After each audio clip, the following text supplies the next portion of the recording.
Good morning बच्चों। Class 9 Hindi medium प्रश्नावली 13.8 का प्रश्न नंबर 4 है। चंद्रमा का व्यास पृथ्वी के व्यास का लगभग 1/4 है। चंद्रमा का आयतन पृथ्वी के आयतन की कौन सी भिन्न है? तो देखिए इसका माना पृथ्वी की त्रिज्या हो गई r, इसलिए पृथ्वी का व्यास हो गया 2r। प्रश्नानुसार चंद्रमा का व्यास क्या हो गया? चंद्रमा का व्यास हो गया 1/4 पृथ्वी के व्यास का, तो 1/4 ब्रैकेट में 2r। अतः चंद्रमा की त्रिज्या हो गई 1/4 ब्रैकेट में 2r बटा 2 बराबर 1/4r। अब चंद्रमा का आयतन बटा पृथ्वी का आयतन बराबर 4/3 पाई r का मान रखेंगे।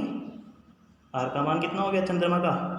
1/4 r का क्यूब बटा पृथ्वी का आयतन लिखते हैं 4/3 पाई ब्रैकेट में r का क्यूब बराबर 4/3 पाई से 4/3 पाई कट गया।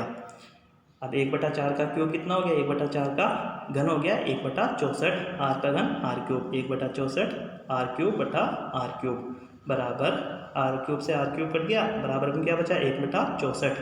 चंद्रमा का आयतन बराबर 1/64 गुना पृथ्वी का आयतन, पृथ्वी का आयतन बटे में था, ये गुना में हो गया इधर, क्या आ गया? अतः चंद्रमा का आयतन पृथ्वी के आयतन का 1/64 है।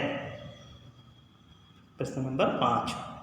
अब देखिए प्रश्न नंबर 5 है, व्यास 10.5 सेंटीमीटर वाले एक अर्धगोलाकार कटोरे में कितने लीटर दूध आ सकता है? हल। अर्धगोलाकार कटोरी की त्रिज्या क्या हो गई? व्यास की आधी, तो त्रिज्या r बराबर हो गई 10.5/2 बराबर 5.25 सेंटीमीटर। अर्धगोलाकार कटोरे का आयतन, अर्धगोले का आयतन क्या होता है? 2/3 पाई r क्यूब, तो बराबर में लिखते हैं 2/3 गुणा 22/7 गुणा 5.25 गुणा 5.25 गुणा 5.25 बराबर।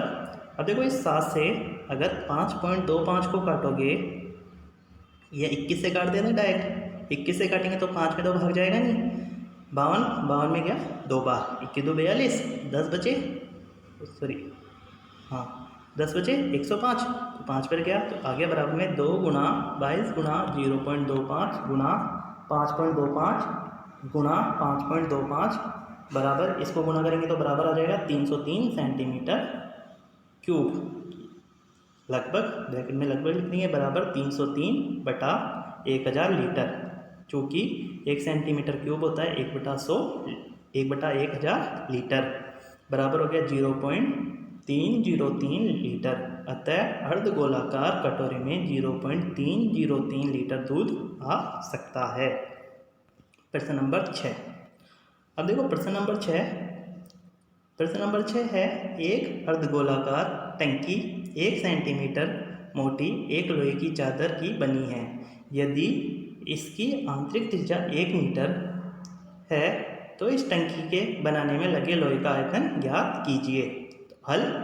अर्धगोलाकार टंकी की आंतरिक त्रिज्या r बराबर 1 मीटर और मोटाई 1 सेंटीमीटर, 1 सेंटीमीटर को मीटर में बदलोगे तो 100 का भाग देंगे तो बराबर हो जाएगा 0.01 मीटर, इसलिए बाहरी त्रिज्या हो गई r बराबर 1 + 0.01 बराबर 1.01 मीटर। अर्धगोलाकार टंकी का आयतन बराबर 2/3 पाई ब्रैकेट में r cube minus small r cube बराबर 2/3 गुणा 22/7 गुणा ब्रैकेट में 1.01 का क्यूब माइनस 1 का क्यूब बराबर में 2/3 गुणा 22/7 गुणा ब्रैकेट में 1.01 का क्यूब हो गया 1.030301 माइनस 1 का क्यूब 1 बराबर 2/3 गुणा 22/7 गुणा, अब 1.030301 में से 1 को घटाओगे तो कितना आएगा? 0.0300301, तो बराबर में लिखते हैं 2/3 गुणा 22/7 गुणा 0.0300301 बराबर, इसको हल करेंगे तो हल करने पे कितना आएगा? इसको हल करने पे आएगा 0.06348 मीटर क्यूब। अतः टंकी के बनाने में लगे लोहे का आयतन 0.06348 मीटर क्यूब है। ऐसे देखिए प्रश्न नंबर 7। प्रश्न नंबर 7 है